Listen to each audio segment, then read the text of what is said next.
joined by University of Central Oklahoma wide receiver Jacob Delso. Jacob, thank you for taking time this evening to come on and talk to me. Could you start by telling the viewers and listeners out there a little bit about yourself? All right, so I'm Jacob Delso. I'm originally from Omogi, Oklahoma. I was born in Tulsa. I grew up playing football basically all my life. Played 4 sports in high school, and out of high school, I attended Eastern Michigan and played for my first 2 seasons there, and then transferred to UCO and going on my second semester here. Now you mentioned you started your high school career at Omogi. Now I have relatives that live in Beggs. I know Omogi Beggs is a big rivalry. So for those that maybe not first of all might not even be aware of Omogi and or Beggs, what is that rivalry like? I don't know. It's a pretty good rivalry because I wouldn't say for football aspect. I hate to say this because they beat us every time, but it's pretty good, man. But I would say the basketball rivalry is like the big thing because in the county tournament, it seems to either be Omogi and Preston in the championship or Omogi and Beggs or Beggs and Preston, and that's where it originally is from. And it's basically a rivalry just because of the fact that it feels like Beggs is another extension of Omogi. I low-key wish that they would put the schools together because it'd be crazy then when I was there. Yeah, and even now, I just been a lopsided rivalry. Hey, we're good like the first half, and then after that, it's over. So you ended up being the starting quarterback there as a sophomore. You threw for over 1,500 yards, 18 touchdowns, and then almost ran for another 1,000 with 8 touchdowns.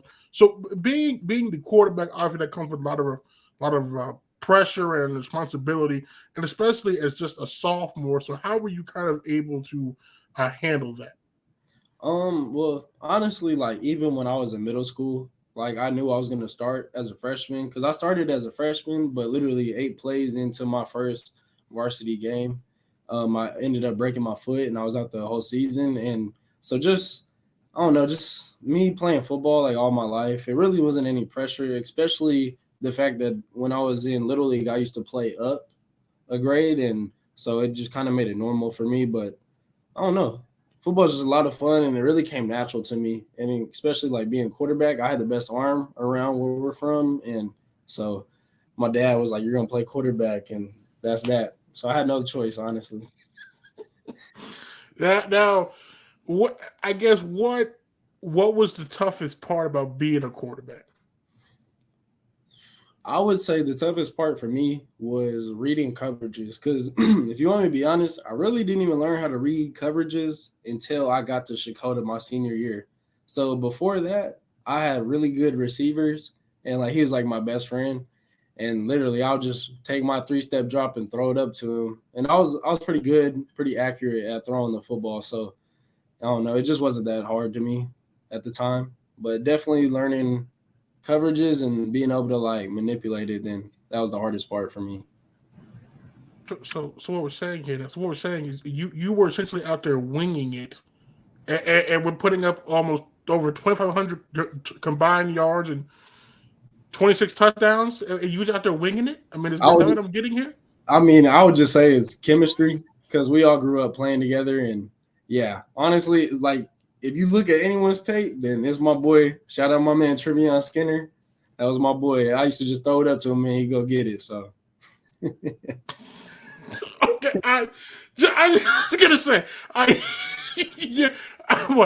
you and Steph are the only 2 people I've talked to and that have played quarterback that have admitted to winging it and somehow putting up impressive numbers. So I just okay. Well, now, you mentioned you broke your foot as a freshman fairly early into the season. So, kind of, what was that experience? What was that recovery period like? And that came out of nowhere because before that, I had never had a major injury and had to sit out games or anything like that. And it was kind of like a freak deal. Literally, we were driving And this was like my first varsity drive, and I started feeling the rhythm, and then I broke off for a big run and tried to spin out of a tackle, and like 3 dudes tackled me. Well, I guess my foot got wrapped around and ended up breaking like 3 bones in my foot completely. And I don't know, it just shocked me. And the recovery process was really, I went to a doctor in Tulsa, and they did a thing like where they put K-wire like in your bones. It was a new thing at the time. And within 2 months of that surgery, like I was able to start walking again, and it took about 4 months to heal. And since I went to Omogi, like we really didn't have like a rehab and like stuff like that at the time. And so I kind of just let it heal on its own, and then went back to playing basketball and like ran with a limp for a while. And then by the time track season came around, I was back to normal, and my foot was actually stronger than before. So I don't know, it's just the kind of thing that it healed on its own. And then after your sophomore year is when you go to Shakota and you play your junior year as a wide receiver. So first I should ask, what was that transition like moving from Omogi to Shakota? It was hard because honestly, like at the time, my sophomore year, my dad, he was gone the whole year because he went overseas. He's in the military. And when he came back, he had bought some land in Shakota, and he told us like we were just going to move there. And honestly, I wasn't for it at the time because like all my friends were there, and we had a really good basketball season in track. And so I was originally just going to drive from Shakota back to Omogi, and then would have been too much. And my friends were a grade above me, and once they graduated, it would have just been me, and it would have been bad from there. So I just decided to just go through with it. And I had some friends at Shakota already. And when I got there, it was just they already knew what type of athlete I was. And so that's why I was okay with the move after a while. But trust me, at first I was not a big fan of it. And how long would you say it took you to really get comfortable up there? Honestly, when I got there, I would say probably like that first month, maybe. I would say like 2 or 3 weeks, because learning the playbook was different. And when I got there, they already had a good quarterback, and my daddy like wanted me to try to like win the job or whatever. But at the time, I had like told my mom, I was like, I think it'd be a good idea if like I just played receiver for him, because like I can catch very natural, and I was pretty fast. And so at the time I was like, yeah, I think this would be the best move. And they put me at corner too. And so I finally just got to be like a real athlete, like I had always wanted to be, instead of just being like a quarterback. And it worked out. Now, I read during my research here that you actually watch YouTube videos to help yourself become a better receiver. So now, who is there anybody specifically that you were watching? Or were you just watching a bunch of different receivers, taking bits and pieces from every person? How did you kind of go about choosing who you were watching? So the one that I started watching at the time was when Jerry Jeudy was snapping off at Alabama, and I was watching how he ran routes. And I don't run routes like him, I'm not saying that, but I like put a lot of game for my game resembles his in a way when I was learning it. And then also like Odell Beckham, of course, because at the time he was hot. And I like to go for dudes that are like similar to my body type, my height and stuff, just so it like makes more sense. And that's really like, I learned how to run routes because of Jerry Jeudy, and I admit that. And how long, I guess, did it take you to really feel comfortable being a wide receiver? I want to say the third game of my season, because at first it was a little shaky, but like I would catch everything that like hit my hands. I had my first touchdown in my first game, and it was a post. And after that, I kind of felt it. And second game, I got bracketed, so I didn't get the ball much. And then third game, we played our rival, Eufaula, and I ended up having a big game that week. And after that, it was just kind of wraps. I just got in the zone and I stayed in it. And from being a quarterback, it seems like for the primary of your playing career up until that point, how did that kind of understanding about, even though you said you didn't really learn coverages until later on. But like, what did your understanding of being a quarterback? How did that help you in your move to wide receiver? It helped because I was able to read like when they were in man and when they were in zone, or like what they were wanting to try and stop against us. And especially when I got to Shakota, because I started watching a lot of film. And when I started watching a lot of film, it was easier to break the game down, and it made the game just easier for me. And plus, like as the receiver standpoint, when I was playing quarterback, it's like if I know he's going to catch everything that I throw to him, and I know he's going to be open, then of course they'll want to throw you the ball more, and it just made everything easier. And so after junior season, which you had 56 catches for 941 yards and 11 touchdowns, you somehow you get moved back to quarterback as a senior. So now how do we go from being an extremely good receiver to now being back at quarterback? Honestly, just like being an athlete, because my sophomore year, like that was the first time that I was running like that, like doing read options and just like making people miss and then taking it to the crib. And when my senior year came around, I was much bigger too. I finally like hit my last like growth spurt. I was like 6 foot, 180, 175. And I was moving really fast at the time. And my arms had got stronger because I started to actually work out a little bit. And at Shakota, like they would let us just do our workouts together, and us working out together, kind of like how we do at UCO, just made everything click easier. And with my my coach, my offensive coordinator, he's a really smart dude. And like he would have me sit in a classroom and like watch film and like go over stuff. And my senior year, I was ready to go before the season even started. Now, you mentioned being able to run around. Now, I'm sure because you probably put your tape together. That first play, I mean, were we trying to harness Bo Jackson and Tecmo Bowl? Like, what was that? Are you just running back and forth, come up back and forth? I'm sitting there and I'm like, okay, where is this going? He's running around an awful lot. There's no ground. He's going forward. He's going back. Then I see you launch it, and then this is a touchdown. So how did you extend the play for that long? Man, honestly, so like senior year, that was my first playoff game of my whole high school career.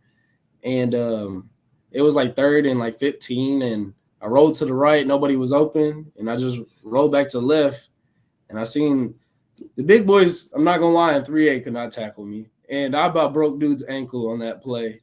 And I went back left, there was still nobody open, rolled back, and I seen my tight end in the end zone, and I just launched it. And I don't know, that play was probably one of my funnest plays that I've had, because it was just such a big moment for me, because I'm playing at home in Shakota in front of all of my family and friends, and it just meant a lot. Just to really ball out too, because I didn't even have my running back at the time. And so I had to do it. I had to make a play. That's all I was going to say. Now I have to ask that when that film session came, obviously it was a touchdown, so they couldn't be too mad at the result. But like, they couldn't have been happy with you kind of just running around for like 30 seconds back there. Hey, I'm gonna be honest. My coaches, my senior year, they let me do whatever I did, as long as I wasn't fumbling or getting negative yards. They could care less, and they'll tell you that. Oh, I will say when I was watching it, and I was like, okay, this man has some jets here that I was not aware of, because I was like, this man was taking off the separation. I'm like, okay, I know it's 3A, but like this is different. So I mean, you had over 3,000 yards of offense, 30 touchdowns. I mean, and then you also was a defensive back. That now you had. I want to make sure this is an accurate number, because I saw the number, and I'm like, this is an awful lot of breakups. You had 28. Yeah, they would. Because they put me at safety my senior year, and so they would like try to throw. Like do some draws and throw it to tight ends and stuff like that. And since I watched so much film, like I was on it. And plus, like when you play safety, and I'm like the last person, it's kind of easier because I can help. And at the time, I will say, like, you're talking about my speed. I honestly do think I was faster my senior year than I currently am. But trust me, I'm working on it. But yeah, I was a ball hawk, and safety came easy to me because just like quarterback, I grew up playing safety too. So yeah. I mean, but 28, like I want you to realize I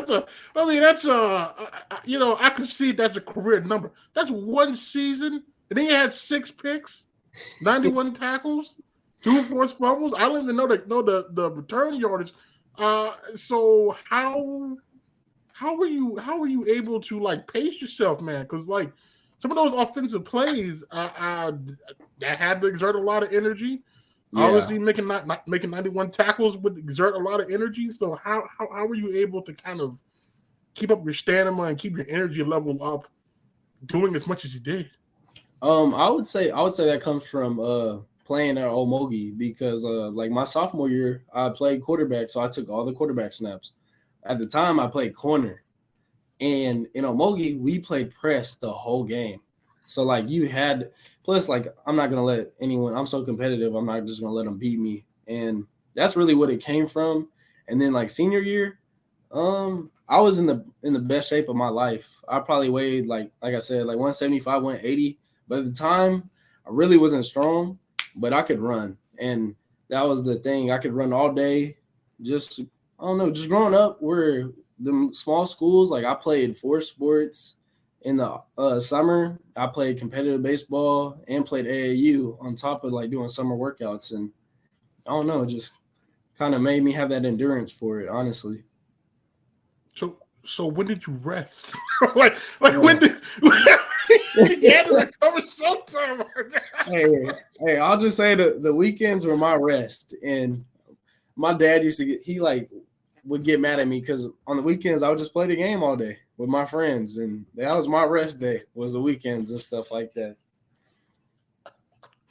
So when you look back on your high school career, both at Omogi, both at Shakota, what kind of sticks out to you most about your career?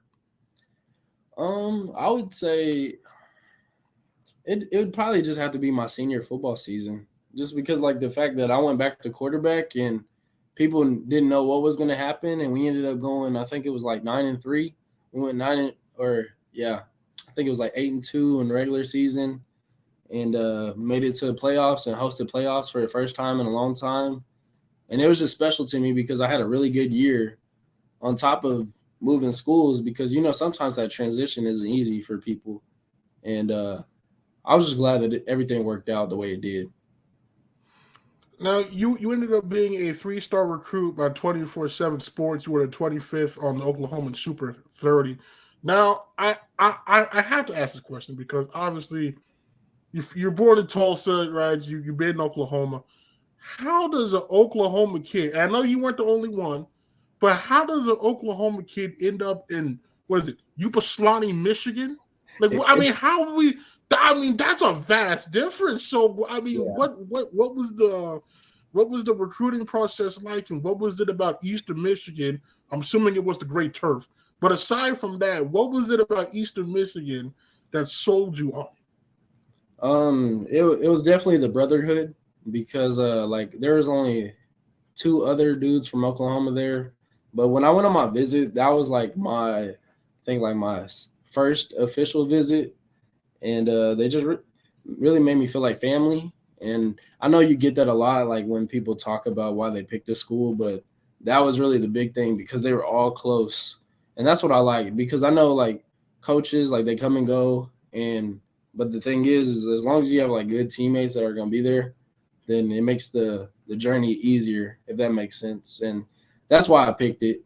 It wasn't because they were the D1 school or whatever that wanted me the most. It was just the fact that I knew I would have a chance to at least compete there and play and be with people that actually care about me when it comes to the teammate standpoint. So the great turf had like no impact. I mean, that had to be sort of a selling point now. I mean, they're the only one with the great turf. But that had to been no. Yeah, they did. They definitely had. So originally I had visited K-State before that. And when I went to Eastern, they basically had the same, if not better, facilities than Kansas State did at the time because they had just made that brand new facility. And then plus, like, the turf is nice. People hate on the turf, but I actually like it. It's different, and I don't know. The film on it looks nice. Well, that turf is so nice though. Like even just watching it, I'm like, that gray is very underrated. Like that is a nice looking turf. And like you said, they built that new facility and they got the new scoreboard. I was like, okay, Yeah. because like back in NCAA 10, 11, 12, that was the go-to dynasty team, and I remember. But it's like, man, they really up their game up there. Okay. Yeah. Now I will say now how comparing the winters now how what's the difference between the winters in Oklahoma and the winters up there in Michigan? Man. So, like, especially being back now for, like, winter, everybody's like, oh, it's freezing, it's cold. And I'm out there with my just regular long sleeve on and, like, I'm in shorts and running. And I don't know, it just makes a total difference because when you're there, like, some days you come outside, you feel that wind hit your face from the Great Lakes. That makes you completely think about your life totally different compared to when you live in Oklahoma and there's a little breeze going on. I'm telling you, sometimes walking to the facility, we would turn around backwards and walk against the wind. That's how bad it would make your eyes cry. And sometimes, like, run into lifts and, like, your hair's wet. Oh, you think your curls are about to break off. Your hair might fall out. That's how cold it was. Now when you went for the what that now when you went up there for the visit, did they tell you about that? Like, they give you any kind of warning, like, hey, these winters, man, might get rougher, than they just let you kind of experience it? Now, you know, just because of the fact that, like, up north it's just way colder than down south where we're at, and that's just a fact. Because, like, when you look at this week, like, literally 2 days ago it was 70 degrees, then the other day it was like 25 and 30, and I'm like, in Michigan it's over there like negative, and it's 5 degrees outside every single day for like a month straight. And trust me, it gets hard. You don't want to leave your room at all during those times. And you got there, and you spent a redshirt season. So obviously, not going from pretty much being a starter your whole high school career, probably the majority of your football career, to now only being able to practice. What was that experience like? I'll be honest, it's pretty awful because like you said, like, I started basically every year of football that I played, I started. And going to Eastern Michigan during COVID was terrible because their like rules and regulations and stuff for COVID up in Michigan were way worse than Oklahoma. And before that COVID season that I had, I was in quarantine for 41 days before the season started. And already off top, me switching from quarterback to receiver, and honestly, I had never had like a true receiver coach. So, like, all the stuff that I was learning was brand new to me, and it just made the process really hard. And for our head coach, like, you had to know the offense inside and out, or you weren't going to play at all. And it just made that first semester very hard. And then the second season came around, and I was behind a dude that was an all MAC receiver. Like, he broke records that year.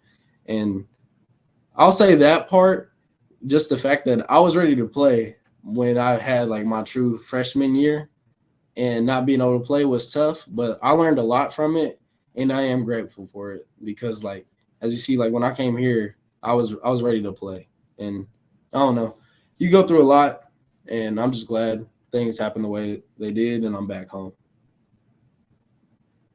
No, like you were in quarantine for 41 days. How? Okay, just mentally, what? I mean, how? Like, just how were you able to get through that? There's a lot of dark days. I'll just say that. Because, like, at times the way that they do it is if you get cross contaminated, like, say my roommate tests positive, he only has to stay in there for 10 days, but I had to stay in there for 14 days because sometimes you get the symptoms late. And at one period, we went where my roommate got it, and I got it from him. So we had to go into quarantine. We got out for like 2 weeks, and we're working out and everything, getting back in shape, learning the program. And then our roommates, or not our roommates, some of our teammates tested, and we got cross-contaminated like 2 times. And it was awful. They like put us in a hall. You couldn't leave. They would just drop food at your door. It it was terrible, man. Especially coming like from high school to your first college experience it was terrible. And you also mentioned that you finally had like a receivers coach. So kind of having that now, like this is your defined position, no more quarterback, receiver, defensive back, returner, all everything. This is who you are now. So kind of what was that, I guess, experience like, kind of having that dedicated coach, and how much did that help you from the standpoint of your route running, your understanding of the position? So first of all, like, my first receivers coach was he was very tough on us, and because like he wanted us to be great, and the stuff that he just taught us at the time, like it just didn't transfer over in my mind. Because like when I was in high school, when we go over stuff, it's like, all right, we're gonna go out on the field and do it. Compared to when you're in a study like film room watching it on film, and then you have to go out and do it. It's just a lot harder, and it took me a while to get that. A lot of us it did, and like my first month of going against like Division I corners was awful. Because they're so much stronger than regular high school dudes, and I was getting pressed so bad. But after like that first month and a half, then I started getting the releases down that he was teaching us and learning, like actually having a plan at the line, and it just made running routes fun and easy. Because at like Shakota, I didn't have to run routes. I would literally just run by people, and that was that. I just had to make sure I caught the ball. But when I got to college, it was like you got to be able to get off the line, and you can't take too long too, because like the O-line can't hold them forever. And so it was just a long process, but it was definitely worth it. And how long did it take you to realize this isn't Shakota anymore? I can't just run by everybody. These DBs are really big, really physical. Like, so like how long did it take you to kind of get adjusted where it's like, okay, I can't just depend on my speed anymore. I can't just depend on X, Y, and Z. I have to get more technical with it. Yeah, I would say like the first let me see, about the first 2 to 3 OTAs, that was when like I realized it, because like I would still like have like a idea of what I wanted to do at the line and stuff like that. And I was fine when they played off. Like when they played off, it's like, all right, I can run and just do my own thing. But when they would get up and press, some of those dudes were huge at the time. And I don't know, I'd be a little bit nervous coming at practice. I'm like, dang, I really don't want this dude to press me. And then when he does, let's see how it goes. But after a while, when I built up that confidence, then it wasn't as bad, and it was easier. And so you get past your redshirt season, the COVID year.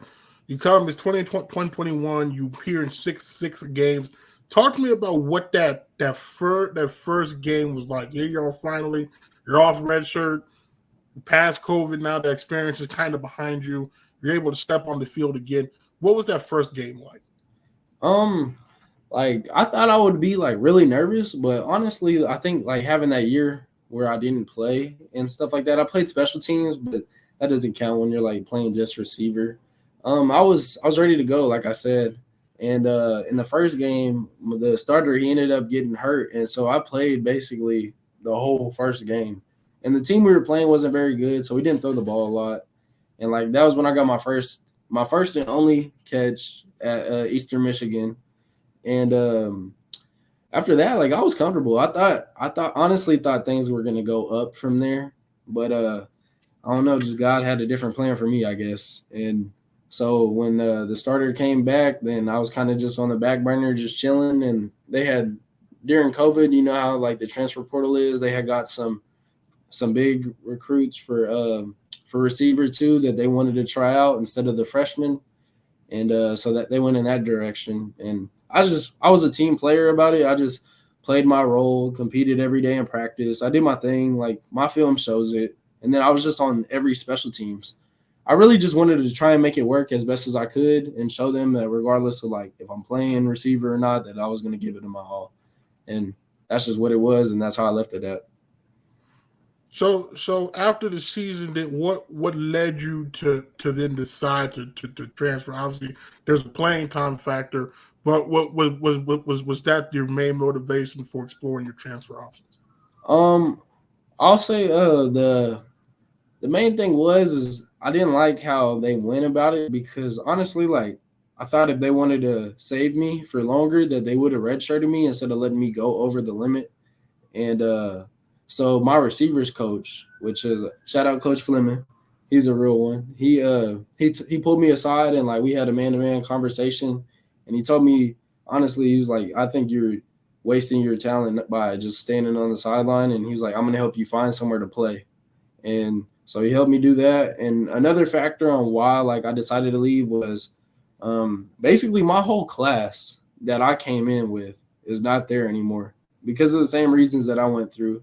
And then my mom, I had came home for Thanksgiving, and my mom has cancer. She's had it like two, 3 times throughout my high school career, and she wasn't doing too good. And I thought it'd be best if I decided to come back home and be close, just in case anything happens. And that was the main reason why I decided to come back. Feel like I needed a second chance. Yeah. That now when you were, because during your initial recruiting process, there was UCO, there was East Central, there was Tulsa. I'm sure there were more of the other Division II schools in the state. So then what was it about UCO that to you was like, okay, this is the best fit for me? Definitely Coach Curlee, and the way that he is, like just being himself, and the way that Coach Doral is, like they're real coaches, and I can stand behind that if like someone's gonna tell me how it is, even if I don't like it.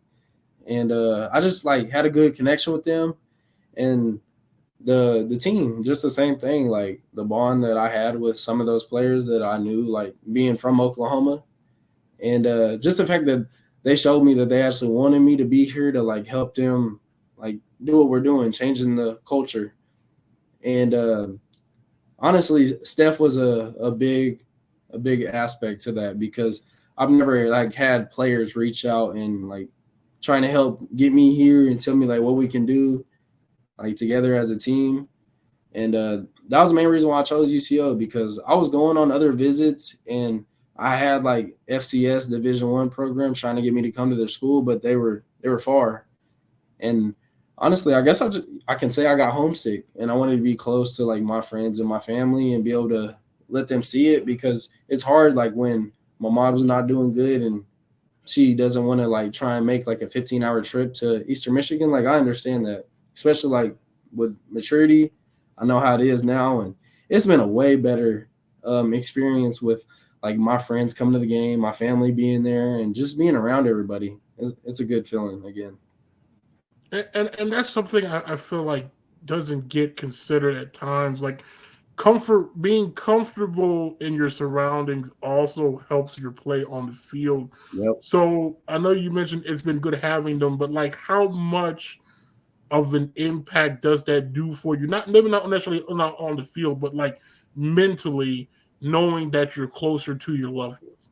Oh yeah. So like I don't know, it's just different because like at least this time, like if I'm having a bad day or something and things just aren't going good, like at home, like at least I can go back and see them.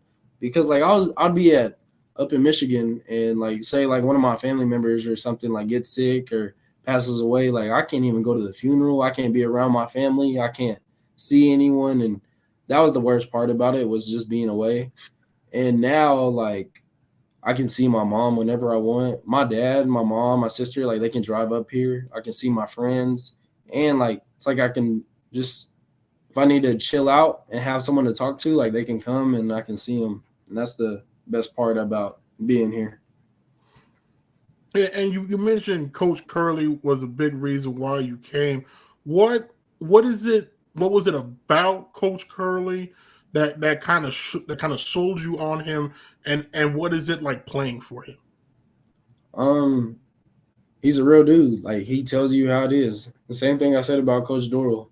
And I don't know, he didn't sugarcoat anything, and he didn't have to fake it. And that's what I liked, because I know most coaches, they'll like put on a fake face when they're recruiting you, and then when they're coaching you, like, they're completely different. That's not the case with Coach Curlee. Like, he's the same funny, energetic guy that he is right now, wherever he's at. And that's why, like, I chose to play for him, because I knew if he had my back, then I'll run through a wall for him. And it's just that. Now, when you got here, you came into, obviously there was a program in transition. There's a new coaching staff. The receiving core was wide open. A lot of new faces there. The main was Johnny Bazel. So how did you kind of what was your mindset going into that? Besides, obviously, you wanted to be a starter, but like your mindset going into kind of essentially a brand new unit with a brand new coach. Mm-hmm. I just knew that it was a fresh slate for everyone, and that if I just learned like the offense, then I'd be fine. Because like when I came from Eastern Michigan, all the things that I learned, like, it just transferred right over to when I got here, and that's what made it easy.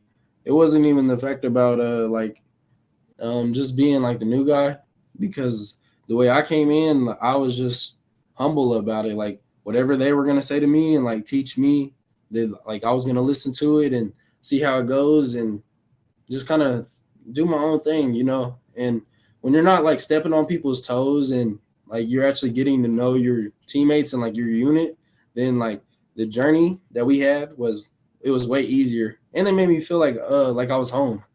I felt like one of them when I got there. Like, we were joking around, and like, yeah, JB was like the only one that would be like on me for real. He would check me, and that's what I needed, because like I was young. I hadn't even played, and I don't know. That's a good question. I'll give you that, but that was a tough one.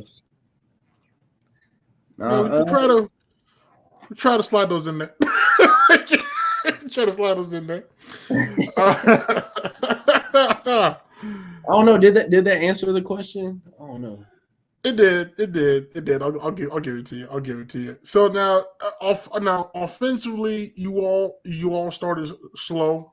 Tell what is it was slow. There's a lot of new faces, and at some point, it did pick up.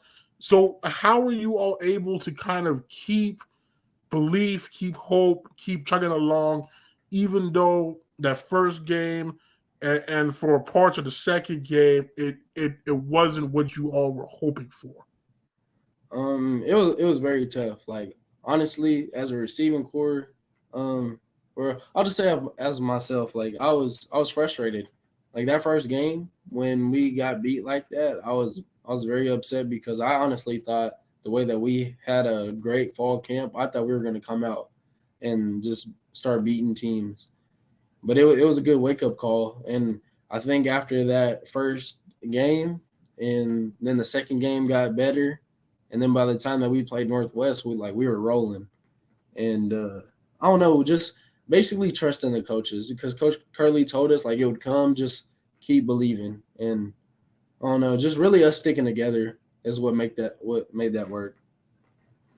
I said the same thing too. I think I said before the season, I said give it time, give it 5-6 games. Got a lot of new faces, got a new coaching staff. So when the Missouri Western game happened, I don't think I was as down as others, because there were opportunities there. I think there was a deep pass to you that was just missed. I think there was one to Kavion that was just missed. So it wasn't like there was no signs of promise. I just knew it would come. And like you mentioned before, a Northwest Missouri, number 2 team in the country, you all were able to get a wire-to-wire win. What was the mindset going into that game? Because I know as much as Coach Doral tried to downplay it, that was a big game for him. And obviously you're playing in the number 2 team in the country. You got something to prove, going into that game. So what was the mindset of you all going into that game? The mindset was we had nothing to lose. Like, we were just gonna go out guns a blazing If we went down like that, then we were going to go down like that. But, like, as a team, and really, like, after we beat Emporia, we knew we could do this. I don't know. It just made more sense once we got our first win. And then when we were watching film, we knew that we could beat them. And that was the main thing. It was just if we were going to come out and actually play hard and be physical, then that was going to be the factor, the defining factor of the game. And that's the way it ended, just like that. We wanted it more, and that's why we won that game. And what was the post-game celebration like? It was different. I hadn't like felt that type of like feeling in a very long time, and that win brought us together. Even though like this season we had a winning season and stuff, but we know that we could have had a way better season. But games like that just show like what we can do here with the people that we got. And then you all rode that now because there was a good 3-game stretch, especially for the pass offense. Started off with Lincoln. Now we know the touchdown. I have to because I watched the catch several times. The ball, first of all, was a great ball by Steph, but you were able to get both feet in bounds in the corner of the end zone while being covered. How were you able to make that catch? I don't know. Just at that point in the game, I was just like, whatever Steph throws to me, I have to catch it now. Because literally before that, we had like did the same play on the other side, and I ended up dropping it. Like it was one of the ones that Steph threw it deep, right in the bucket, and it just like slipped out of my hands. And so I told him after that, I was like, I got him. And that's the thing is that game, I realized that these coaches like really messed with me and believed in me because I think at my last school, like if I dropped an open catch like that for a touchdown, that they would have just took me out and not put me back in. But the fact that they believed me and put me back in, and then I made that play, I knew when the ball was in there, I was like, I got to get this. And those dudes were talking crazy too because I dropped that pass, and I was like, I got to get my get back on them. See. Now that's what I had heard that Lincoln was trying to talk noise. I just. I mean, listen, I understand they're coming in the game. It's homecoming at home. There's nothing to lose. But I feel like there's a time and a place for that. And I said something similar 2019 when Northeastern State came. They planted their flag on the 50-yard line. There's just some things you just don't do. It's going to make a beatdown worse. And then you proceeded to have a second touchdown catch in that game, where you burned that poor defensive back so bad, you stopped to make the catch, and still ran it in for the touchdown. Now, the way the MIAA network is, we just saw you open down the field, stopping for the touchdown. So, did you just beat this man off the line that bad? Did you put a move on him? Like, how did you get that big of a jump on him? Man, I'm gonna honestly say it is very bad on their defense for like how that play happened because I think that they were in like cover 3 and they were in zone. The dude was playing off of me and I just ran and just gave him a little rocker step and took it high and I went over the safety and Steph just threw it right over the safety. And like literally you'll see it. There's 3 of them chasing me, but I don't know what they were thinking. I'm the only one going deep and they just let me go right by. I saw it. I was like, dang. I was like, I'll take you, but dang. Yeah, I'm fast, but I ain't that fast. But they made me look really fast right there. So then you build off that. You have a short week because Northeastern State is on a Thursday. So first, what is that preparation like, having that quick turnaround from you have a game Saturday, then you have one just a handful of days later?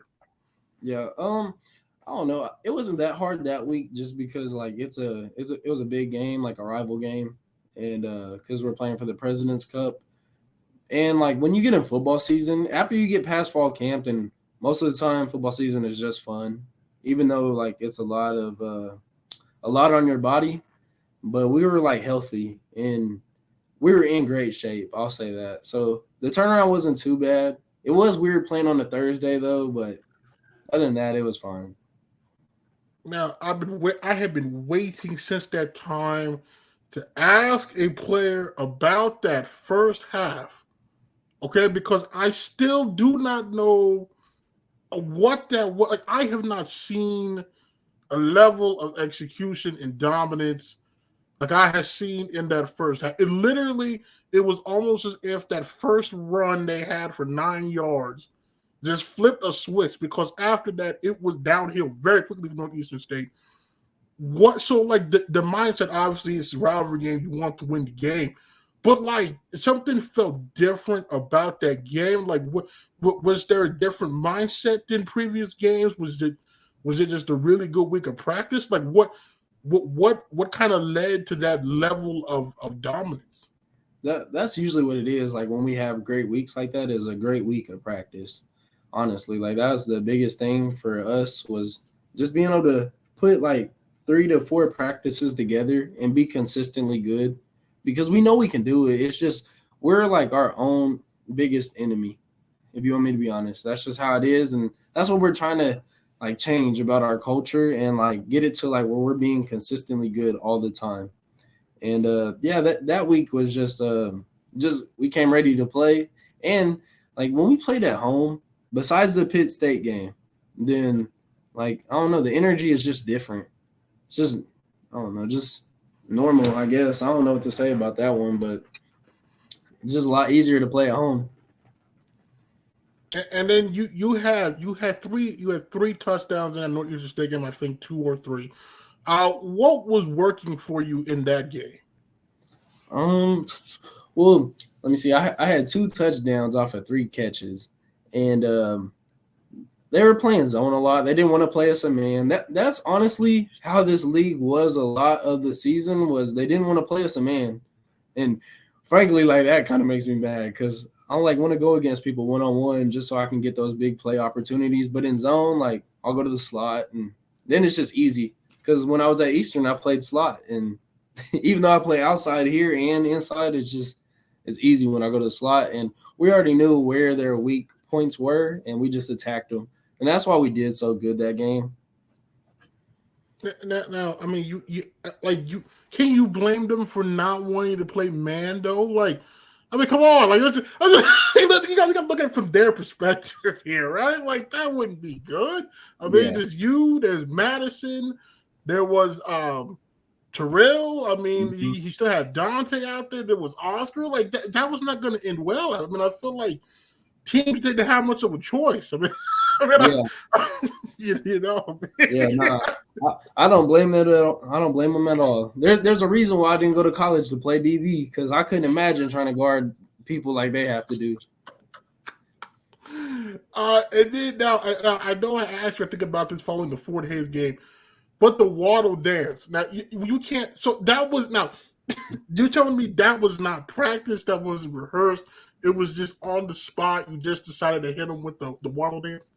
Yeah, I seen Jalen Waddle do it like a couple of days before that, and I was like, you know what, I'm gonna do it. And honestly, I would have did a lot better impression if the ref didn't say something. He made me do it real quick. So, I would have took my time doing it. And then you follow that up with the glorious aerial display of the Fort Hays game, 381 yards passing. What was working for you all in that game, because that was by far the best the pass offense looked the whole season? And just attacking the seams, really. It's like I didn't have a particular big game that day. I just made some good catches like when we needed it. But I know like Ridge and TD Terrell, like I know they had a great game, because up the seam they were not covering them, and so we hit them there all day. And Steph just balled out that day. After that one pass where we drove down and then they got like a tip interception, after that it's like a switch snapped with him, and he just changed how he was playing. And we have a play that like Oscar is like always open on, and there's like no one around him, and they hit that, and yeah, just from there it was over. We ran the ball good that day too, and that's what opened up our passing game. And now at that point, that was when I think most said, okay, the next stretch of games was going to tell a lot about the team. Now, the Washburn game, I felt like the score was worse than it actually was. I know the wind was very bad in that game. People told me how bad that wind was. So I can live with that. It's tough to pass the ball. That's it happens sometimes. It happens. But then you mentioned the Pitt State game earlier. I think that was probably the point where I felt like I was most disappointed there, just because it seemed like you all were just off that game. Like there were just things I felt like were off. There was drops that wasn't normally there. There was some missed tackles that normally wasn't there. Like what kind of after that, like what kind of was the mindset of the team? Because knowing there's 2 games left, there's still an opportunity to end the season with a winning record. What was the mindset after that Pitt State game? I would say like going back to the Washburn game was what messed it up. Like that game, like you said, it was really windy, but like I don't want to make that an excuse, because like if in that case, like I would say we lost to Mo South because of the wind too, because it was really windy that day. But Washburn, like we had all the momentum going into that game. We were on a 4-game win streak, and everything was just feeling good. And then we go there, and I don't know, the vibe just felt off that day. It was weird. And yeah, we didn't come out ready to play, and they were. And then we go into Pitt State, and like if we would have came and beat Washburn, I think that Pitt State game would have been completely different, because I don't know if we just felt defeated by the time that we played Pitt State. And then they came right out and just punched us in the mouth, if you want me to be honest. They wanted it more, and there's a reason why they had the season that they did. And yeah, that game hurt. I'm not gonna lie. Even though they were like blowing us out and stuff, we got it going in the second half. Like we had the drives and stuff like that. Even though that might be going against their second and third strings, but I don't know. It was way too late in that game. We should have came out ready to play, and that's like what made the. Let me see. I think we played Nebraska Kearney after the Pitt State game. Yep. I think if we would have had more consistency in that Pitt State game, then that we would have beat Nebraska Kearney, because we should have won that one too. We let that one slip right through our fingers. I agree. I agree. But I do have to commend you all, because I think I recall saying at that time after that, I said this is going to really determine where the program is headed, right? So now, like you said, you were hit in the mouth by Pitt State. All right, like now it's not okay. Early in the season, you kind of understand the losses. You're trying to get chemistry. You're trying to get some consistency there. But now here we are, weeks 10, weeks 11. Like this is going to determine what this team is made of. Can they get hit in the mouth, and can they respond? And I have to give you all credit, because that was a tough physical football game up there in Kearney. It was a great game, like you said. I agree, it should have been a win, but I was really impressed by the response, because you all had a choice at that time. You could have just said, "Well, it is what it is." Like it's going south, and have not fought the way you did the last 2 games, but you all did choose to fight. Says a lot to me about the character of the guys in that locker room. And then on senior night, Central Missouri, that's a team that had nothing to lose, and it was a tough game. It was a tough game. You had probably the best catch of the season, the one-hander there near the sideline. Now, I'm not gonna lie to you. Up in the press box, we all thought you were out of bounds, and they ruled it a catch, and we absolutely lost our marbles. So walk me through how you were able to snag that. Man, so like it was like a wheel route. Like I fake block and then I roll out. And when Steph threw it, there was a safety, but he was like inside of me. And I didn't know if that ball was gonna keep sailing like out of bounds, or if it was gonna like die down and I could catch it. Because honestly, I did not need to catch it one-handed, because the way that it dropped down, like I could have caught it with 2 hands, but it just happened that I just put my hand up and I caught it, and I got both feet in. So that's a catch that counts on Sunday. Okay, now I have to ask this. I'm pretty sure I asked. I think it might have been Gary's question. Now, when you go up for the one-handed catch, you run a risk if you don't make the catch. I am sure that's not going to be good come film. So how do you decide when you can take that risk and go for the one-handed catch instead of a two-handed catch? I don't know. If you want me to be honest, that was my first one-handed catch in an actual game. Because, like, I only played receiver my junior year and then this last year, like, in games. And I don't know. For me, if it's longer than, like, I need it, then I'm going to go for one. But most of the time I go for two. I go for just the regular catch, but it just so happened that time I had caught that one. I had some brand new gloves, so I tried to sticky out that game.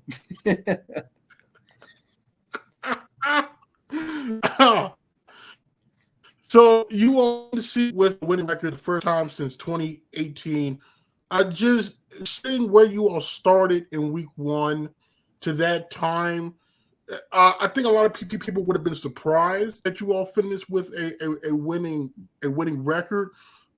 So what? I mean, as a team, obviously, you felt like there should have been more wins, but overall, kind of, how important was it to get that winning season?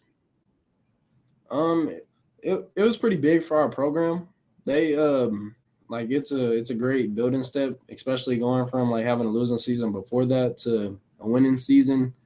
I don't know. It still kind of bothers me that we left. Like, honestly, I think that we should have only lost to Pitt State and Washburn. That's it.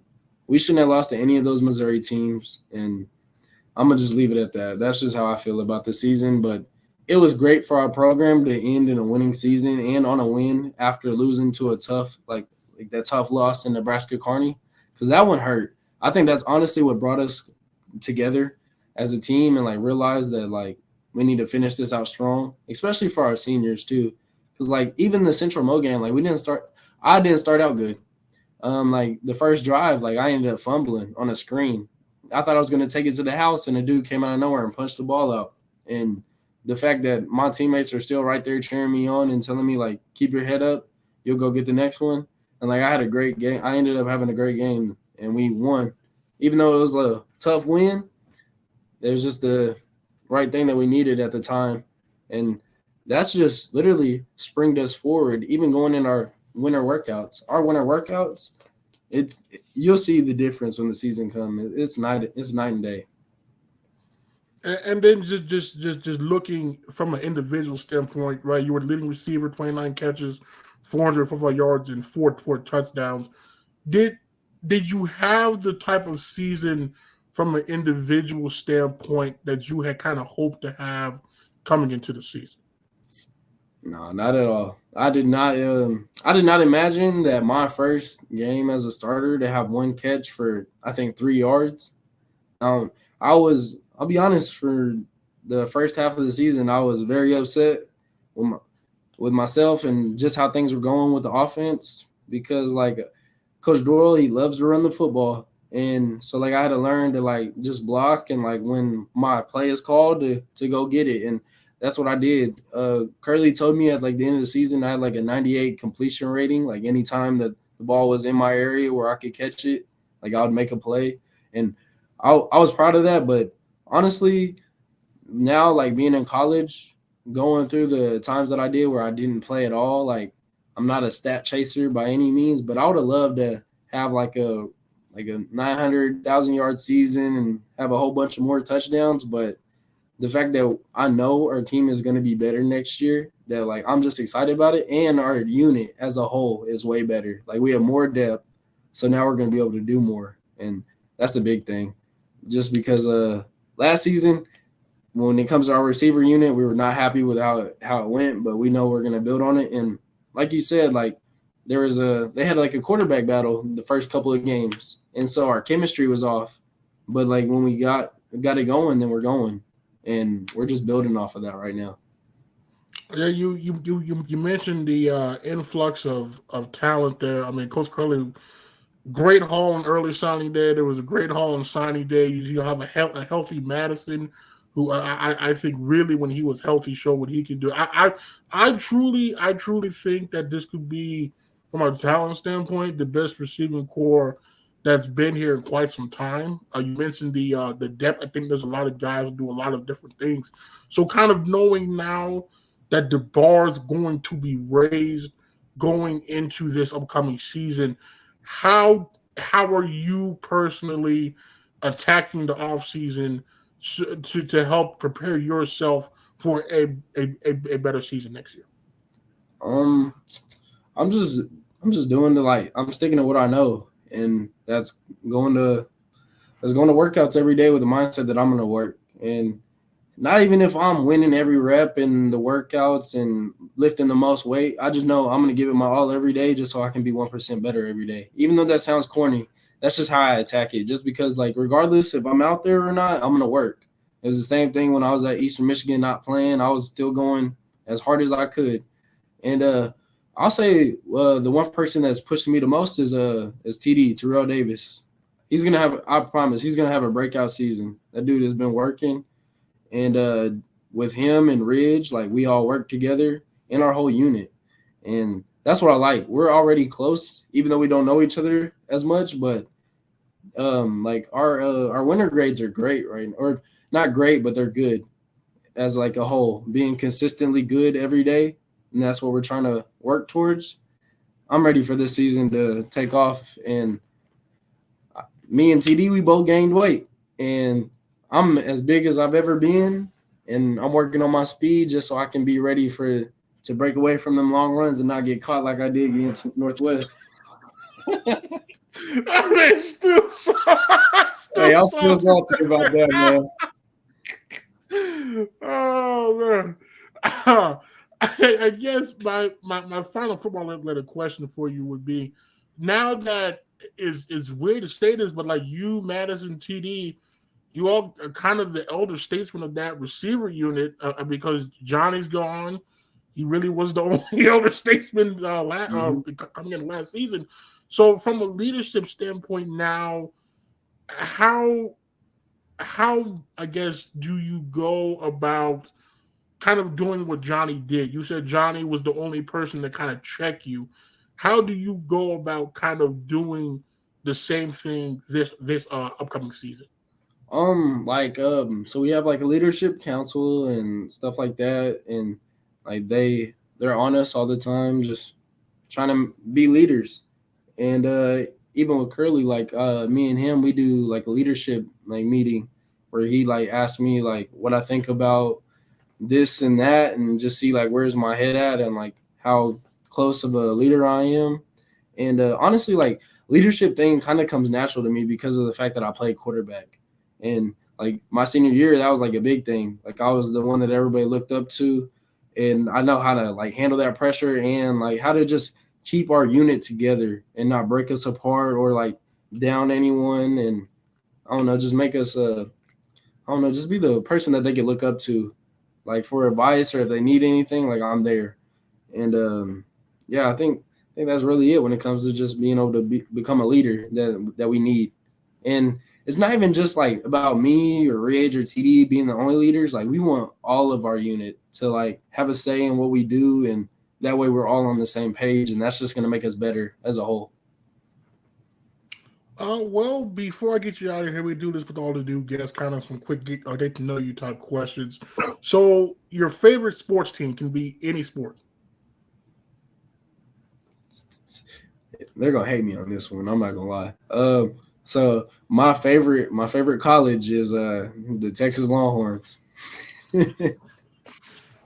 Okay, now I'm obligated to ask. You're an Oklahoma kid. Both OU and OSU do not like Texas. How do you become a Texas Longhorn fan? All right, so my dad is originally from Brownwood, Texas, and the first football game I ever watched was the 2005 championship game, USC versus Texas. And the reason why I liked to play quarterback was because the first person I ever watched was Vince Young, when he was going crazy, running the football and throwing it. And that's what led me to become a Texas fan. That was my dream school, and I still root for them. And I don't know, even though I'm from Oklahoma, it is bad just because of the fact that I like a Texas team. Now, I do have to ask, because obviously the regular rivalry this past season, we know what the outcome was. How much trash talking did you get in after that game? We get in a lot. Because I'm not the only Texas Longhorn fan. It's Raekwon Wicks. He's on board with me, so we talk our trash, especially when we win. Yep. Oh, not Raekwon. Oh man, guy from Board is down the street. Oh, okay, that's something. Now, do we at first is Steve Sarkisian the guy to restore Texas back to glory?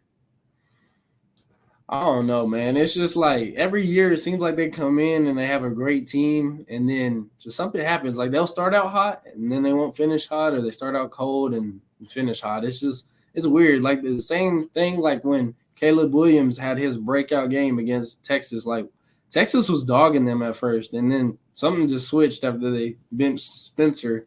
Benched Spencer, and I don't know. That's the things that I don't like. I will say Texas is my favorite team, but they know how to lose a lead. I'm gonna say that. Now I feel I do also feel obligated.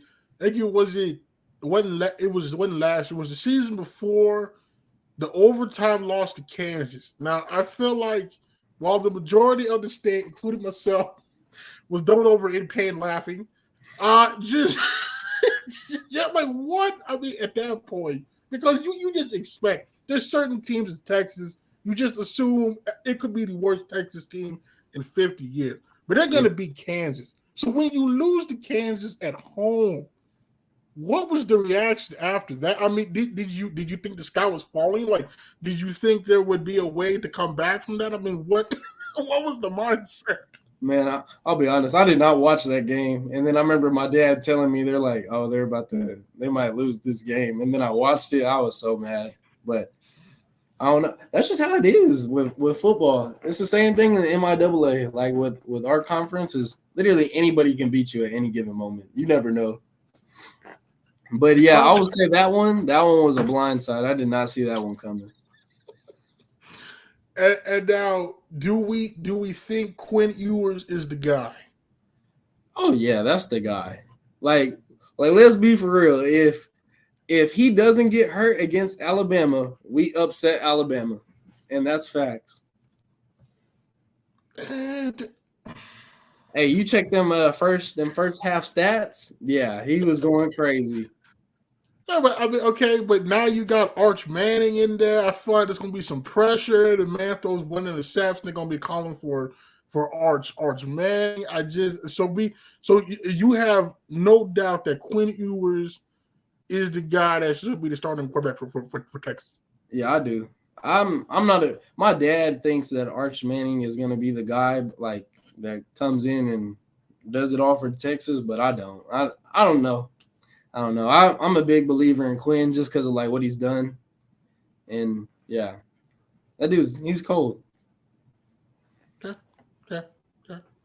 Let's see. Now obviously you're a receiver. I know you said you watched a lot of Jerry Jeudy tape when you were in high school. So if you had to name your favorite receiver, who would it be? Stephon Diggs, easily. And what about him makes him your favorite? Me and him are the same body type, and that dude can literally do it all. He can he runs routes. He has some of the nastiest releases I've ever seen. He has great hands, and like when he was at Maryland, that's how I envisioned like myself being when I went to college to play, like just play any sport in college. When it came to football, was that dude was literally returning kickoffs for touchdowns. He didn't even have a good team, and he was still making them look like they were somewhat good. And dude's just a dog. I don't know. I just like his mentality. He doesn't care like what anyone thinks. He just wants to prove it to himself. And like he says that multiple times. And like the work ethic that he shows is the reason why he has like such a great upside in football, and the reason why he's having like great success as a receiver. That's why he's my favorite. Okay, let's see. Your favorite hobby outside of football? I have to say playing video games. Okay. Yeah. Okay. I'll play video games to stay out of trouble, and I don't know. I'm a big 2K and a Call of Duty person. Okay. Yeah. Now I've been told NCAA too. I'm a big NCAA person. Okay, now I've been told Coach Doro is a Call of Duty guy or something to that effect. Now, is that like is there a competition amongst your teammates there about who the best Call of Duty player is? I mean, I didn't know Coach Doro played. If you want me to be honest, I know Coach Curlee and Coach Donald do. Because if you want me to be honest, that's another reason why Curlee sold me was this man randomly asked me to play a game of Warzone on Rebirth. And you can ask him. I carried him to a dub, and we got a dub the first time we ever played. Yeah. So if you want to know, the chemistry was there before it even started. Wait. You carry. So what I'm just deducing then, when you saying Coach Curlee is average at Call of Duty then, or are you just that good? No, at the time, like that was when I was at home during the portal. So I played a lot of video games in my free time. And I don't know. I think Curly's pretty decent. I'm not gonna say he's the best, but I had 9 kills and he had 2, so we'll leave it at that. Okay. Now you said that you're big into 2K. So who's your team of choice? Ooh, that's a hard one.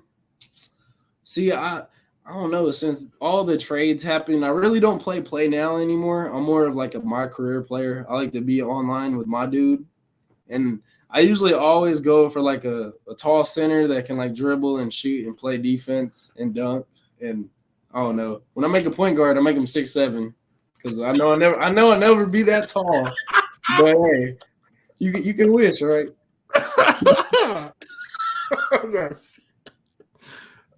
That's great. Now, do you play Madden at all? Yeah, I do here and there. I'll play it with like my friends when they like want to play against me, but I don't know. I'm not really into Madden just because like the way that they have the mechanics of the game. I don't know. I feel like NCAA, like they might hate me for this, but I feel like NCAA like runs better, if that makes sense. There's more stuff that can happen that's like crazy, you know what I mean? That like you don't expect, because I don't like the fact that like say I'm playing you in Madden and you have a corner that has an X factor. Like I'm not gonna be able to throw the ball to him. It's crazy. Yeah. I don't know. I just don't like it, because like I think it's crazy the fact that like in a game, if you put a dude out there like let me see, like say DK is going against the dude with the X factor and he has it on. You're telling me that DK is not going to be able to catch the ball on him now? I just think it's unrealistic. See, I agree, and that's why my game of choice to this day is still NCAA 14. As a matter of fact, before we got on here, I was setting up my latest dynasty where I use the 2020 rosters, and I have a bunch of team builders. Thankfully, before the servers started to want to shut down, so I made a all Oklahoma conference out of Conference USA, which like Tulsa, UCO, like more Norman Tech, Oklahoma Tech, and then another team builder, Grandview, and then I added the New Mexico teams. Then I turned the Sun Belt into like all the smaller Texas schools like SMU, Houston, Rice, UTEP, UTSA. I think I threw Arkansas State in there, and I simmed until present day. So it took like 3 days of simulating. I just now got it. So I'm going to take over the worst team, which is UTEP. So but yeah, no, NCAA still the game of choice. I think your new teammate Danny Armstead's an NCAA guy. He does tell me that he low lock cheeses in our recruiting, so I had to ding him some points for that. Can't just take shortcuts like that in recruiting. And then I think Carson Trimble also is a big NCAA 14 guy. So you got some teammates that also share your love of NCAA 14. Okay. Yeah, they won't play me though. Like when I got here, I was in the dorms with the freshmen for that summer, and I beat everybody just using Texas. Just in the updated rosters, I would beat everybody in it. And yeah, I'm just like you when it comes to that stuff. I remember me and my buddies would like make a dynasty and make like 3 players, and we would pick like one of the worst teams, and like play for them and like do all the recruiting. Like I swear we had Louisiana Tech win like 12 championships in a row. We got to like 2026 on there. And then of course, like when I got to Eastern Michigan and updated the rosters and I was on it, oh, you know I was playing that. I don't know. So I was okay. I was going through that the other day, and I was like, "Oh, there he is." I think you were like 65 overall, and I think they gave you, was it like 65 catching? No, that is not true. That is not true. No, I missed it. Hey, all right. So when I first got to college, I updated the roster and I looked, and they had me at it was like a 69, and I was surprised. I had like a 92 or 93 speed, and like my stats were pretty good. It was just like the strength stuff was low. That was it. Okay, now when you were winning these championships with Louisiana Tech, now was there a lot of read option, a lot of four verticals involved here, or were we actually running with? All right, come on, yeah. Hey, no, I'm not gonna lie. All right, so it'd be like me at quarterback, my best friend at running back, and then his brother at receiver. And me and him would just take turns running the ball, or I'll just do read option, and then I was just throwing four verts if we needed. Hey, we did play on Heisman. And I'll always make us play literally the top 10 teams every season. It wasn't easy, but hey, yeah, we were doing the cheese stuff. I was. Come on, man! Gotta play Sim. Come on. That disappointed in you. When you play quarterback and you run the ball so much, you have to have the read option in the game. Okay, I'm not saying don't run the read option, but let's not like. Oh, come on, though. No, we definitely called other plays. I'll say, like my favorite passing play was I think it's PA rollout. Yeah, where you have a dude run a vert, have the other one doing the deep cross. Yeah, that one is goated. Okay, because I thought you were about to say it was going to either be stick, slants, or curls, which is equally as cheese. So okay. I'm the type to like we're gonna make explosive plays. We're gonna do jet sweeps, speed option, the read option, and then we'll even do like halfback passes in there just to have fun. I don't know. I like to just kind of have fun when we're playing, just try new things out. Because like even one time I made a road to glory and I went to Navy as a quarterback, just running the ball. And I'll tell you, that was the hardest read option team I ever had to learn. That's brutal. Bro, I will say the flex bone on the later iterations so much harder to run than it was on the PS2 era.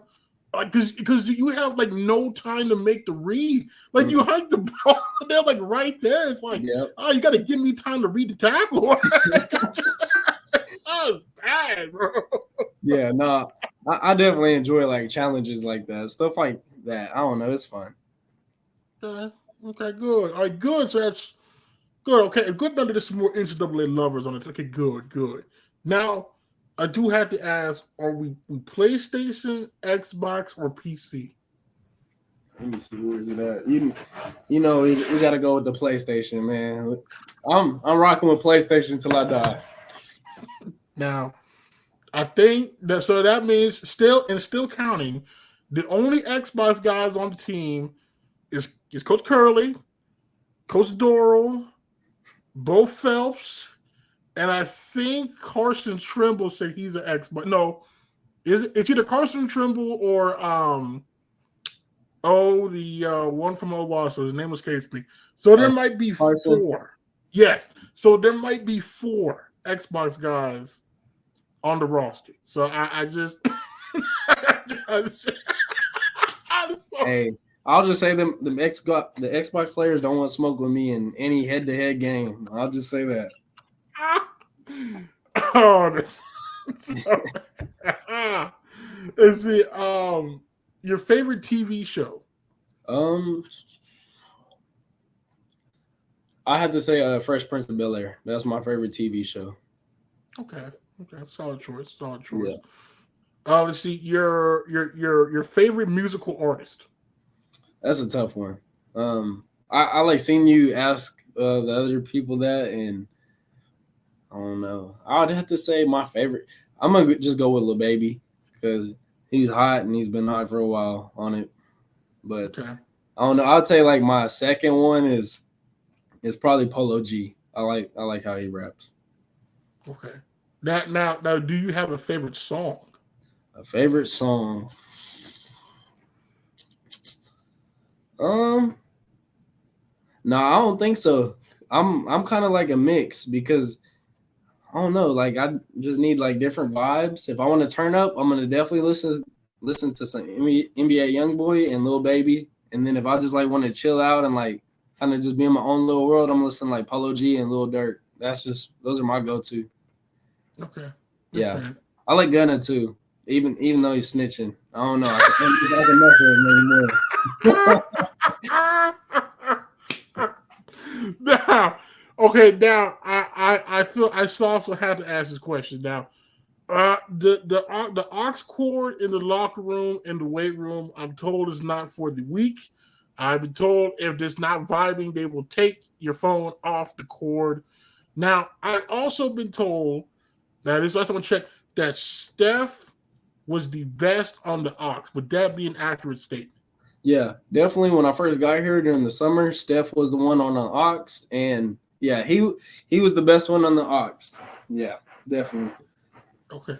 Now, I was also told that Jace Gardner was the worst. Would that also be an accurate statement? I don't know. I think me personally, I think it's gonna have to be Andrew Carney because Carney likes the rock music, and I mean I get down with it when I'm lifting, but I don't know. I don't know. Jace might he might actually be the worst. I think he had too many slow songs on there for me. Yeah, I was about to say because when I was talking to Bryce last offseason, he mentioned how he put on like some kind of slow Drake song during a morning workout. Like, what are we? Oh, that's so. No, that's bad. That's bad. That's bad. But I think Noah told me he put on Justin Bieber one time, and I don't know why you would try that. Yeah, I don't know either, honestly. Oh, it's bad. Okay, I would say the person that loves to play music now is Big Rob, definitely. I don't know. Robert Fuentes was the best on the aux for me, if you want me to be honest. Yeah. I heard. I think you said it was like him. It was him, Steph, and somebody else. I heard were like consistently, always pretty solid up there. So okay. Yeah. Okay. See your favorite food. Oh, my favorite food is shrimp boil. Okay. Yeah. Okay. Let's see here. Now, in terms of gear, now obviously I know you have the gloves, but like what I think you have it's been a minute, so I think you have a towel. I know you have bands sometimes, right? Yes, no, I don't. It's been a hot minute, so I don't remember all gear that you have. But I guess how do you kind of just decide what accessories you want to wear? So I don't know. It's just honestly, if I was bigger, then you would just see me rocking tape, gloves, and turf tape, and I would just leave it at that. But my arms aren't as big, so sometimes I'm kind of like Stephon Diggs, but the other way. I like to wear the arm sleeve on the left arm with the gloves matching with the tape underneath, and I'll usually write on it. And then I gotta have my pacifier, not like the baby pacifier, but like the picture you got up, the pacifier mouthpieces. I have to have those because those are a drip right there. And with my legs, you'd honestly see me wear a lot of like long socks if I didn't cramp. Like if I wear anything on my legs, I'll usually cramp up. And so I don't wear long socks and I wear like ankle socks, but I always have to have spat over it. So basically every game you'll see me with spat on. And that's my go-to. Okay. Now who in your opinion has the best drip on the team? On the team.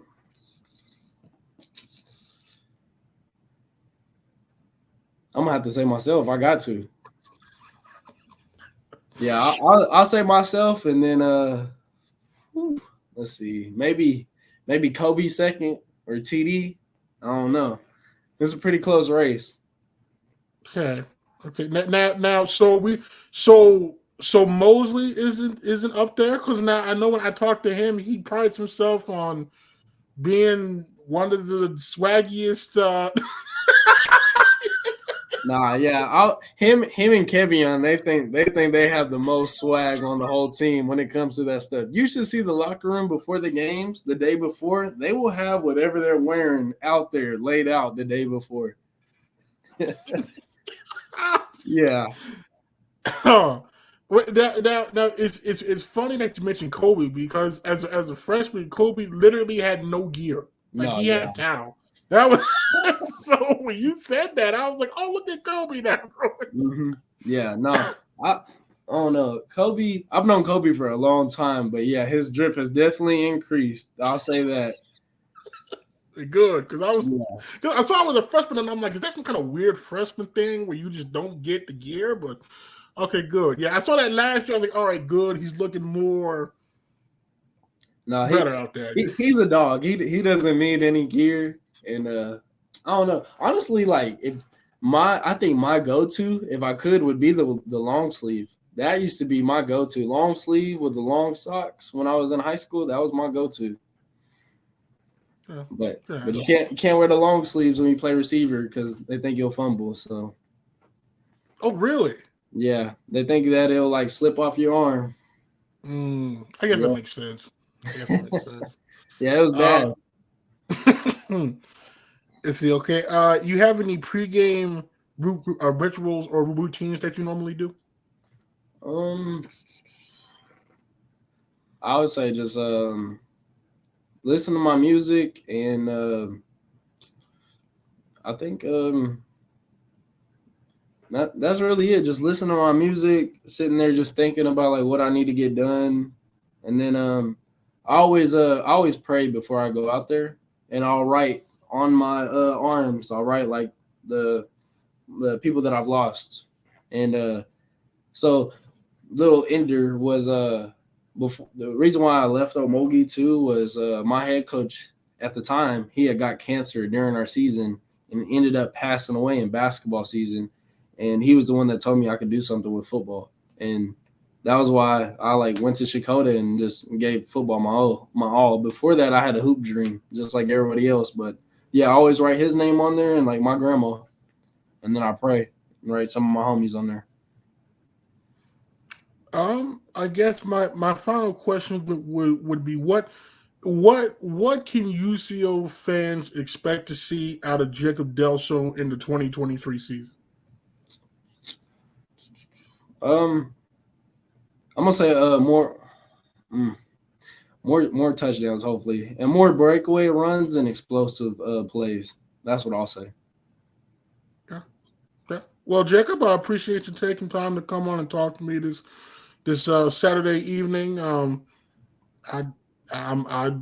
looking forward to seeing more of these explosive plays that I did not know was a thing until I was watching the film, and it's like, okay, this guy has jets I was not quite really aware of. So, but I'm just really excited to see what you and the rest of that receiving core can do because, like we touched on there's a lot of talent in that room now, and I think the offense, I think will be a whole lot more explosive. So I'm wishing you the best of luck the rest of the offseason into spring, into fall camp. And like I said, anytime you want to come back on, you're more than welcome to.